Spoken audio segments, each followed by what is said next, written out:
Buenos días, mi nombre es Jair Amado, pertenezco a la Universidad Nacional Abierta de Distancia. Este es un video realizado sobre la arquitectura RICS de la materia Arquitectura de Computadores.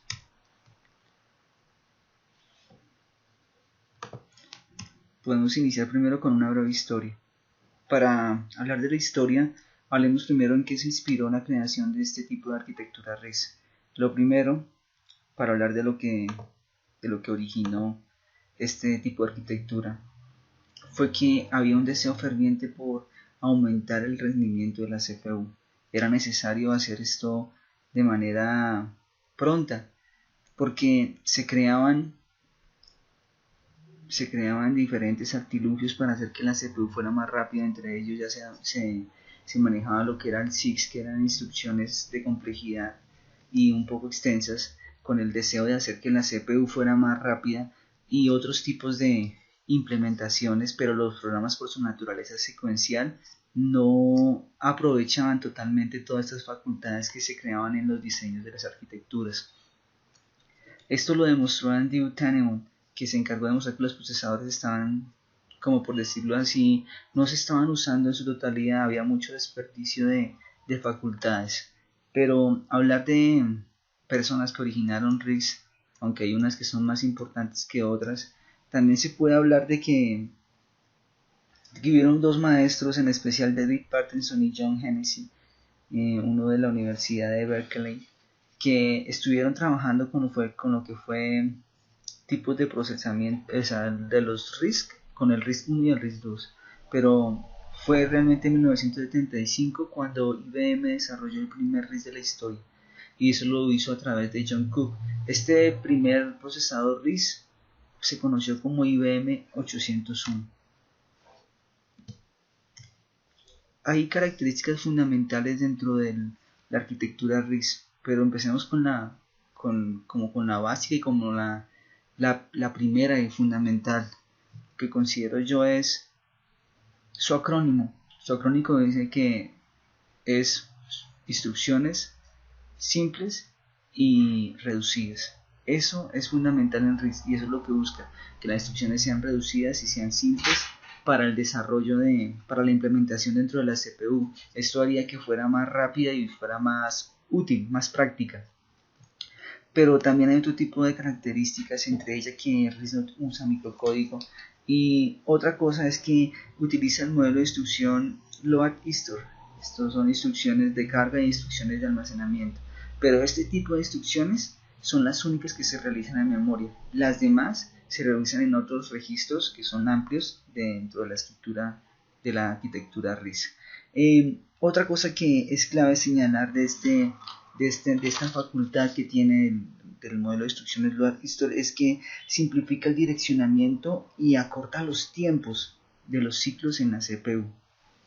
Ahora, voy a ampliar aquí un poquito para que veamos otras características. Una de ellas es que sus instrucciones son de longitud fija, aquí, y al entender que son de longitud fija, nos vamos a dar cuenta que la mayoría de las instrucciones son de este mismo tipo de longitud, no hay unas más grandes que otras, y esto permite que las instrucciones busquen a una operación individual, se busquen con una operación individual. Ahora, otro tipo de características es que predominan las instrucciones que se ejecutan en un ciclo de máquina. Esto quiere decir que la mayoría de las instrucciones se ejecutan en un solo ciclo, y ahí es donde viene lo que es la implementación de la segmentación, que se conoce como pipeline. Ahora, también las instrucciones se refieren a que el procesamiento de datos es un procesamiento que se lleva a cabo de manera organizada a través de la técnica de línea de trabajo, que es el procesamiento de segmentación.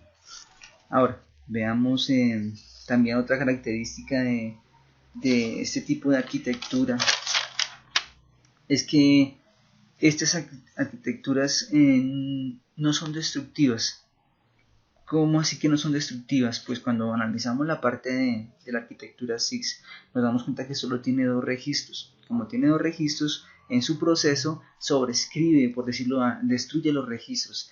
La tecnología o la arquitectura RISC lo que hace es que utiliza tres direcciones, y al usar tres direcciones, en una guarda los campos de origen y en otra guarda, por decirlo así, el resultado, y las operaciones que siguen están ahí hasta que se desarrolle toda la operación. Entonces no las destruye como lo que pasa en SIS. Veamos también el flujo de instrucciones. Bueno, para hablar del flujo de instrucciones de RISC vamos a hablar de los tipos de instrucciones que hay dentro de y lo que como están organizadas.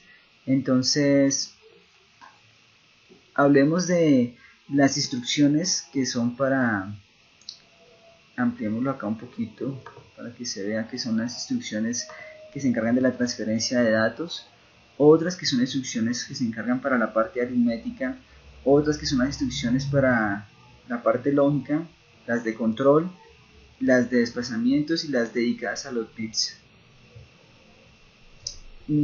Para hablar de las instrucciones de transferencia de datos, hablamos de que hay de registro a registro, de transferencia de datos, perdón, registro a registro, registro a memoria, memoria a registro, memoria a memoria, y algunos ejemplos pueden ser lo que es MOV, store y load. MOV, para ampliar un poquito más, lo que hace esta instrucción es que copia el contenido de un registro a memoria o a otro registro.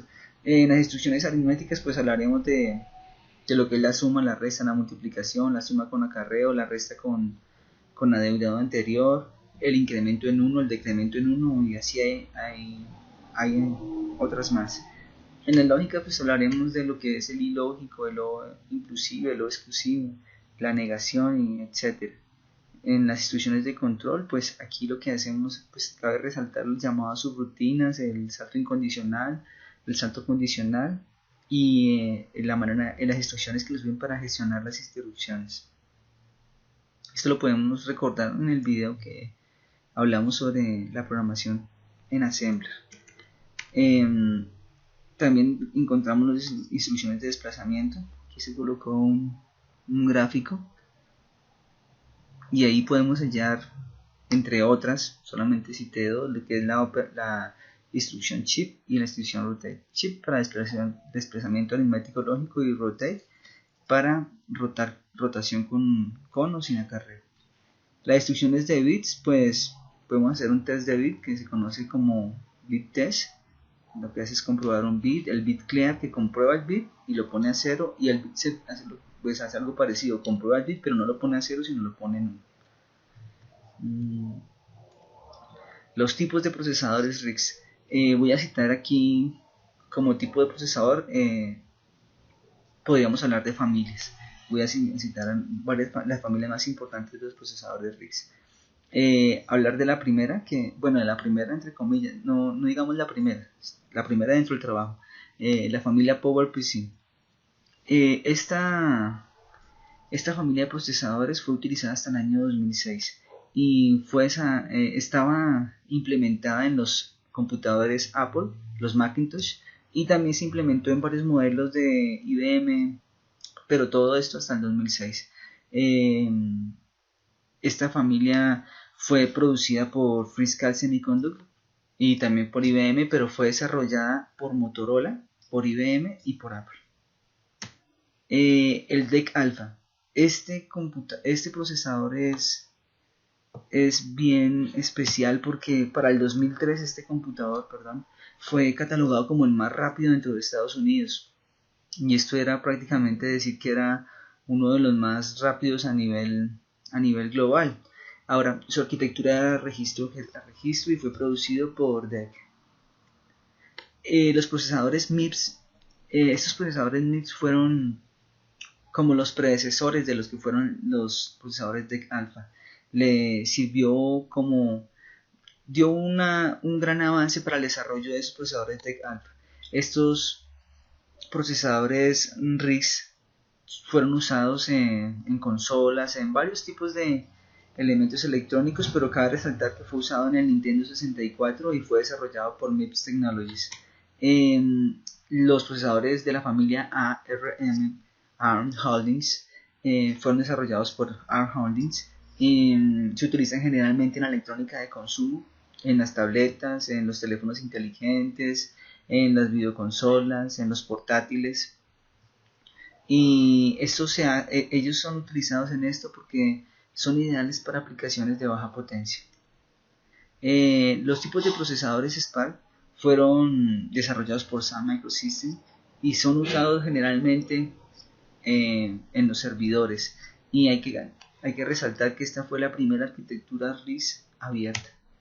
Hablemos de la memoria caché. Para hablar de la memoria caché hay que entender que la memoria caché es un esfuerzo para evitar el número de peticiones realizadas por la CPU al bus.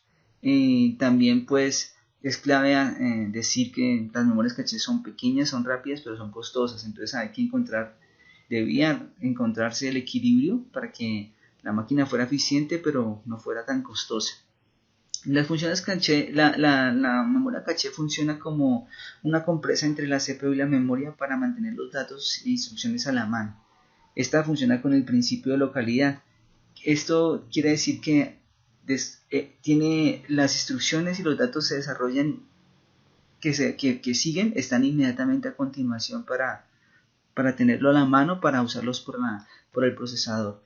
También se debe decir que los datos se organizan en bloques que son denominados líneas, y que la memoria caché utiliza dos sistemas para actualizar la memoria. El primer sistema es la escritura continua y el otro sistema es la copia posterior. La escritura continua se podría decir que es una escritura, por decirlo así, inmediata, y que requiere que todos los escritos realizados en la caché se actualicen casi al mismo tiempo, se actualicen iguales en los datos de la memoria principal. La copia posterior está dividida en dos maneras que se puede hacer, y es la escritura radiada y la invalidada. Y la copia posterior lo que dice es que la CPU puede modificar la línea de caché sin necesidad de actualizar inmediatamente la memoria principal. Ahora, esta escritura radiada hace que la CPU modifique los datos compartidos y actualice las otras caché. Y la escritura invalidada lo que hace es que impide que la CPU modifique los datos compartidos en su caché hasta que otras cachés hayan invalidado sus copias. Hay que resaltar que tanto la escritura continua como la copia posterior necesitan usar un sistema para identificar las peticiones en el bus, y este sistema se conoce como sondeo de bus. También hay que decir que el sondeo de bus requiere 4 protocolos. Uno que es el protocolo que se encarga de la intervención directa de los datos, otro que se encarga de la reflexión a memoria, y otro que hace la intervención indirecta de los datos. También es importante decir que este tipo de protocolos requiere del acceso concurrente. Ahora hablar del multiproceso. Pues para hablar del multiproceso lo podemos reducir en que es la manera en que se soluciona los problemas de compartición de la memoria o de los recursos. Sería pues más práctico decir que los procesadores, los sistemas RISC, los procesadores multiprocesadores son aquellos que incorporan varios procesadores para llevar a cabo las mismas funciones. Y es clave decir que estos tipos de procesadores no solamente se basan en su hardware, sino que deben tener una organización en su sistema operativo, en el código y en las mismas aplicaciones que se ejecutan para que pueda llevarse a cabo este multiproceso. Los sistemas multiprocesadores pueden ser clasificados con mayor exactitud como sistemas MIN, y estos a su vez se pueden subdividir como multiprocesadores de memoria distribuida y multiprocesadores de memoria compartida. Los multiprocesadores de memoria distribuida son conocidos como multiprocesadores vagamente acoplados, y una de las características es que solo pueden acceder a su propia memoria y por ende tienen que recurrir a la comunicación entre los nodos para mover los datos, mientras que los multiprocesadores de memoria compartida son conocidos como procesadores estrechamente acoplados, y eso quiere decir que comparten un único espacio de direcciones de memoria y cualquier procesador puede acceder a los mismos datos al igual que puede acceder cualquier dispositivo de entrada y salida de los datos. Bueno, esta fue la exposición de este tema de procesadores RISC. Agradezco la atención, que estén todos muy bien.